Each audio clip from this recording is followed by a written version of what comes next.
Hundreds of fish died in a pond near the Washington Monument. This is the second major fish kill to happen in that pond at Constitution Gardens since 2013. But take a walk through Constitution Gardens and you'll find plenty of views that will give most photographers pause.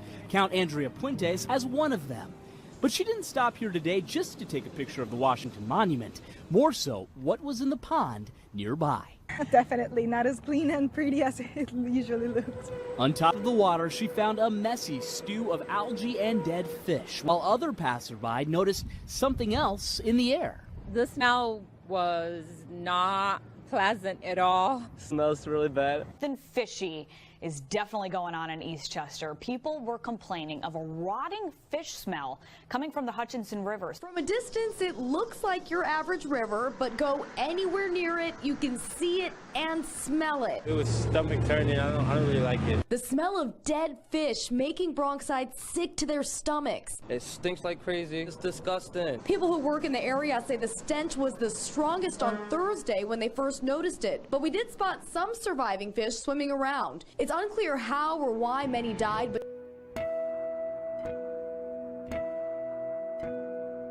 a fish-killing parasite is now prompting emergency measures along the Yellowstone River. Nearly 200 miles of the popular Yellowstone River is closed to the public, as thousands of fish have gone belly up in an unprecedented way.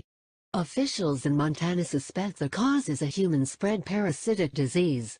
Fishing, rafting, swimming and other water-based recreational activities were banned for an undetermined amount of time as of Friday morning.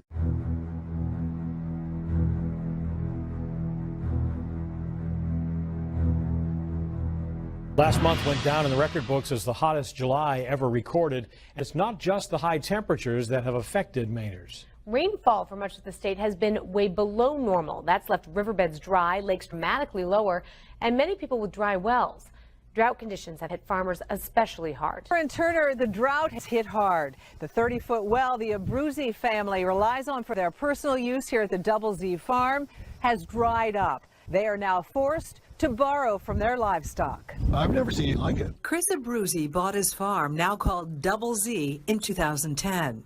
He has 4 wells on his land, enough water for his cows, horses, sheep, and his family. That is, until the water stopped flowing. Yes, I can see the pump. They've been out of water for nearly about 2.5 weeks, which means doing things the old-fashioned way. The one we're currently living on, that's actually connected to the sheep house. They now use the water from these buckets to do just about everything. Showering it and doing dishes. Who knew that water is going to be so precious to you? Exactly. It seems, at least Chris, we are taking laundry to our neighbor's house. Isn't just getting accustomed to it. The sheep house, it's about 100 feet from the house. You're really strong, pal. You know, I farm strong. Hi, Days.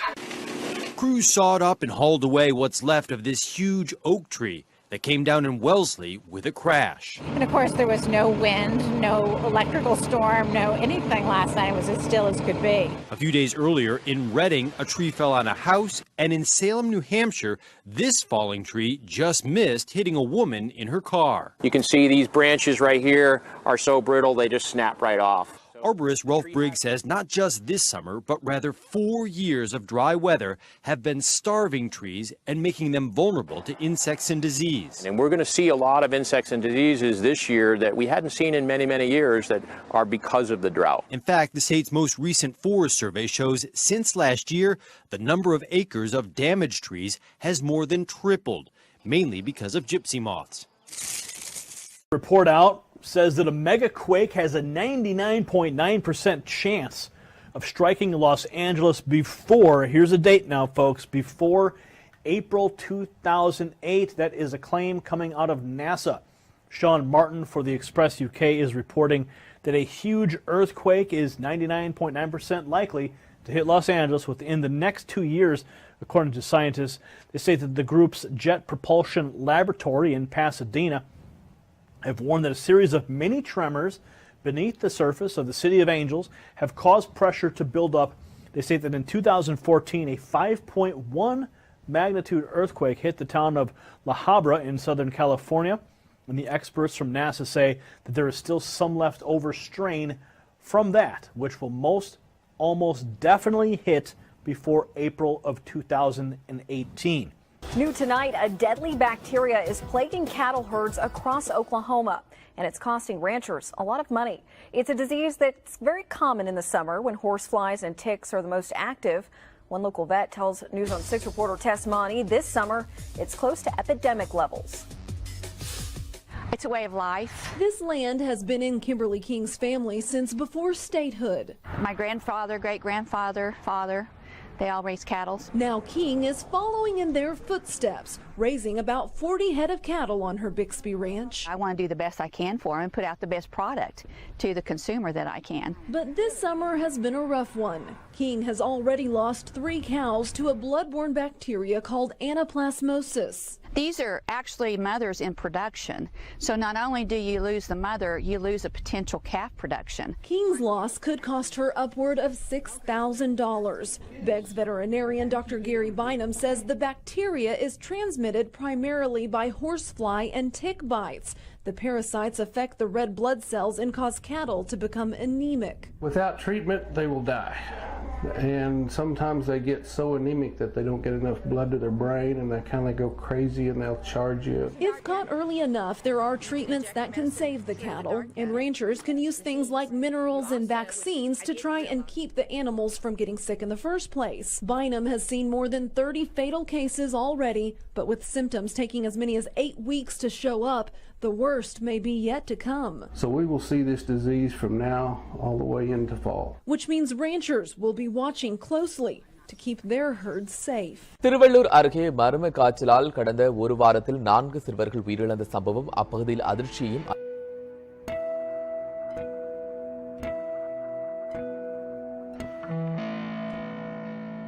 Infection spread by mosquitoes has rapidly made its way from coastal Victoria to Melbourne suburbs. It's called the Burley ulcer and causes horrific open wounds that can lead to limb amputations. And a warning, some people may find images in this story confronting. Jan Smith says the last few months have been a living nightmare. I wouldn't wish it on my worst enemy. No, it's a horrible experience. The 72-year-old has a gaping wound on her leg called a Burley ulcer. It's actually 1,000 bacteria behind the scab, eating away, forming gangrene. It all started when the grandmother was bitten by a mosquito while gardening in Rosebud.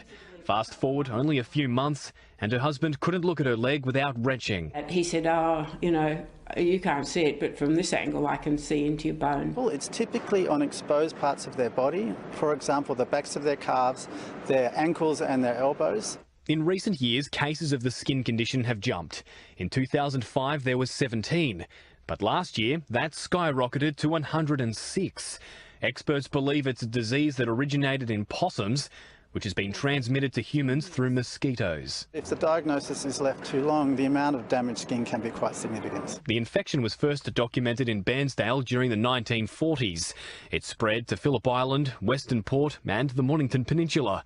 But now it's reached as close to the city as Hampton. In Florida, the Centers for Disease Control say mosquitoes infected with the Zika virus have spread to Miami Beach, but spraying the area could be difficult because of the high-rise buildings and strong winds.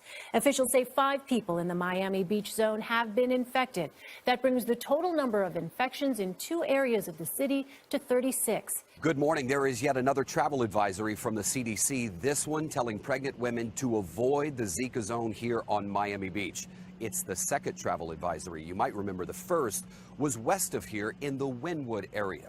This is only the second time the Centers for Disease Control and Prevention has issued a travel advisory inside the continental U.S. The Zika cases here on Miami Beach involve 3 men and 2 women. 2 of the 5 people are still here on the beach. 1 person has gone back to El Paso, Texas, the other to New York, and a 3rd person has returned to Taiwan.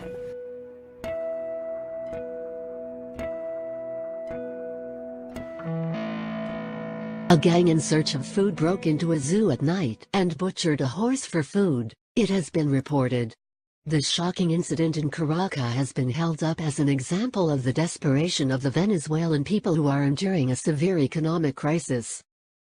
With looting and food shortages commonplace, it's been reported that several people forced their way into Caracas Zoo in search of food.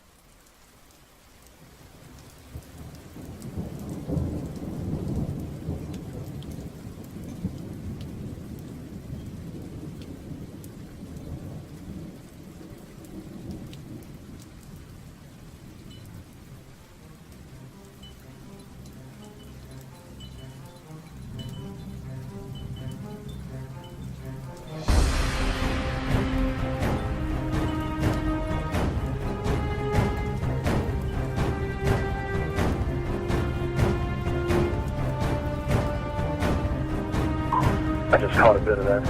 What are people showing up and doing? All they could tell us was that people are showing up and dying.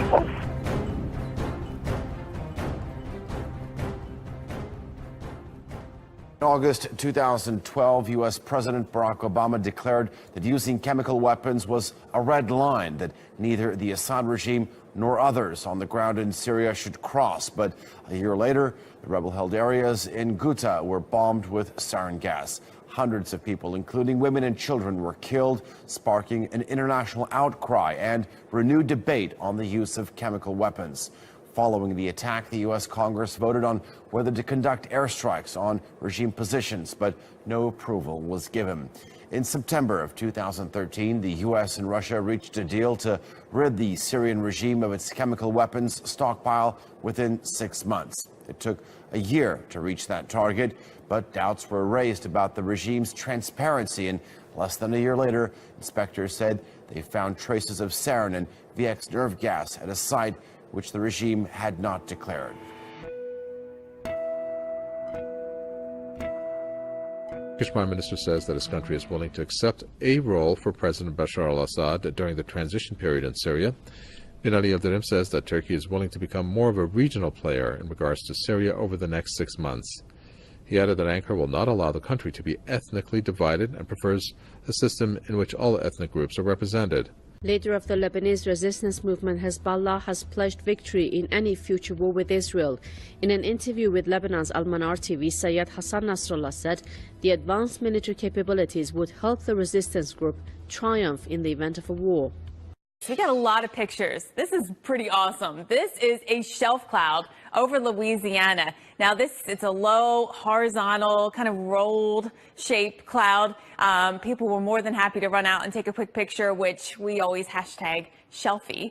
And dramatic scenes from these shelfies in the sky. They're the leading edge of the outflow from a thunderstorm, and they often bring gusty winds. Sometimes it's more bark than bite, right? You get a stiff breeze and then nothing, but then other times the whole storm moves in, you get some big heavy downpours and even stronger winds. But quite impressive. Many pictures came in, Steph. People wanted to know what these were, so glad that we can tell them. It's a shelf cloud. Flood watches and warnings are posted across the Deep South this weekend. A large section of Texas is actually at risk, as is southern Louisiana. This past week, historic floods in Louisiana killed at least 13 people. Entire neighborhoods are devastated.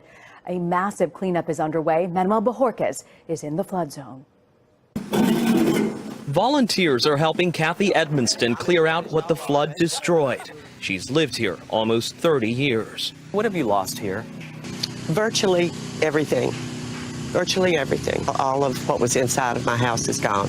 Her home had never been hit by floods. This time, 2 feet of water rushed in.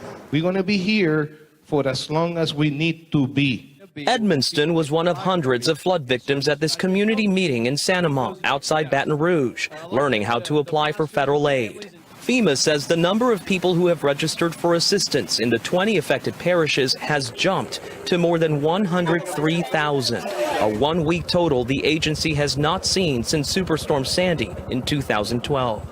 40,000 homes were damaged, and the water reached areas where many thought flood insurance was not necessary. Get him. Even those who helped in the rescue effort were not spared the devastation.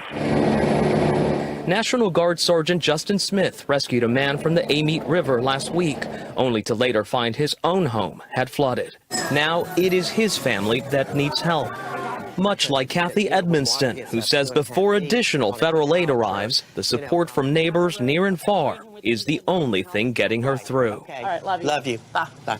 These people that are here gutting my house, these are all volunteers from Katrina. I'm so grateful to them.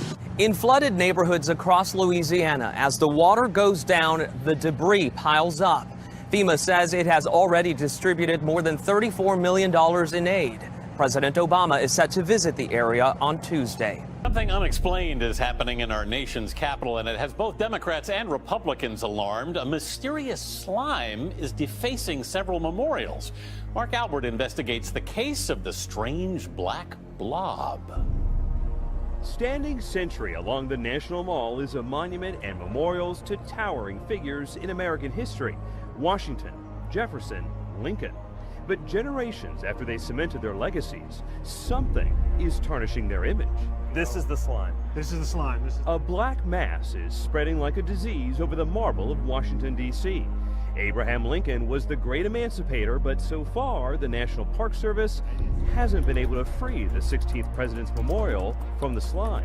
Between Tennessee and Ohio, on the edge, it sticks out. Over there, yeah. You see that real dark spot, and it's starting to creep downward a little bit. Yeah. Mike Litters with the Park Service says the substance is actually a biofilm made up of 1,000 different bacteria and mold and other species that adhere themselves to stone surfaces. It's called slime, but when you touch it, it's dry. It doesn't come off in your fingers. Correct. And again, the slime, the secretions, the sugary strands, all microscopic, nothing that we're going to pick up with the naked eye or even be able to glean from a touch. Which makes it so much harder to clean.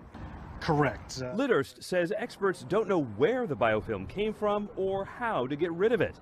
It's also now in Arlington National Cemetery and on the Washington Monument.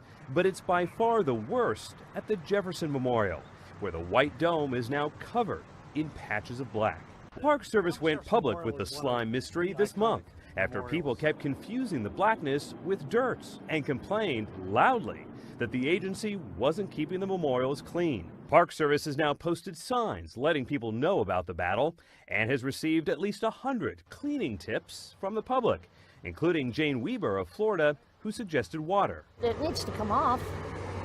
You don't like the sight of it? No, it's kind of ugly. We got to clean it.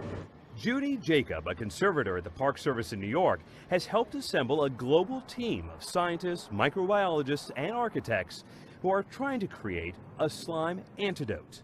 We don't even know yet if the biofilm, aside from an aesthetic problem, is causing damage to the marble or if it's actually protecting the marble. It must be frustrating not to know exactly where this came from and not to know how to get rid of it. It is very frustrating, and it's one of those things that the more we look into it, the more questions we ask, the more we come up with all sorts of theories and ideas. But to date, there is no known permanent solution to get rid of biofilm. And it's growing faster each year. Thomas Jefferson may have helped propel the redcoats, but so far there's been no luck stopping the blackcoats, now invading the nation's capital.